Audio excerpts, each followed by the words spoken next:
And as federal investigators uncover even more fraud in Minnesota connected to the billion-dollar welfare scheme there, other states now also facing similar investigations. Some troubling results of a new federal audit show the state of Maine has been flagged for millions of dollars in what could be another massive welfare operation, according to some new reports.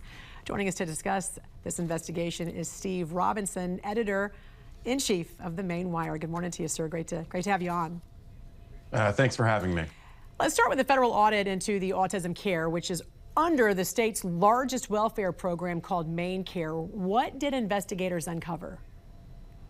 So the Federal Office of Inspector General found that in just 2023, $46 million was improperly charged to the autism program, MaineCare Section 28. This is a program that's split between the federal government and the state government. And what the federal investigators found was that there simply wasn't a justification for millions of dollars in charges to the federal government. And now they're looking to claw back as much as $25 million of that funding. This could be a huge problem for state lawmakers as they look to pass a supplemental budget in the upcoming legislative session. There's all kinds of priorities that they're looking to address with what remains of the legislative session. But now they have to figure out what's going to happen when the federal government claws back that money. Yeah, but that's just one aspect of the Medicaid scandal that is gripping the state right now, because there are multiple other fraud scandals that are targeting other areas of our autism, our MaineCare program. Your separate investigation, I was just going to say, focuses on a single office building in Portland that became a hub for Medicaid home health agencies and international money transfers. So walk us through what you found.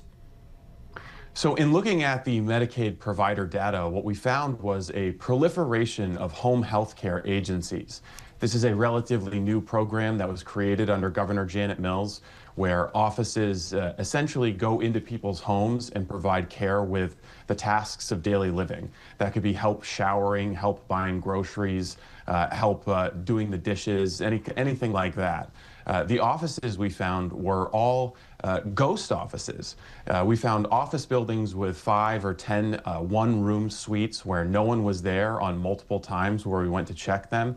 We talked to the landlords and they said that someone showed up and rented the office suite and no one ever showed up at the office. This was just to check a box on the requirement to actually get paid by the MaineCare program. We found one building in Portland where there were 5 home health care agencies along with a Dahab Shield.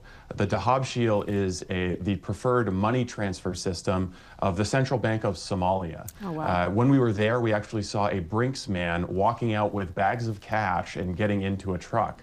This is a pattern we see repeated throughout the urban areas of Maine where there are home health care agencies, supposedly the addresses of these agencies clustered in office buildings right next to money transfer offices associated with foreign countries. Yeah. So it couldn't be clearer that MaineCare money is being taken through these shady agencies and sent out of the country to God knows where. I know. And you know what? I want to stop you right there because we have to go to some breaking news in Minneapolis. Editor-in-chief of the Maine Wire, Steve Robinson, thank you so much for joining us.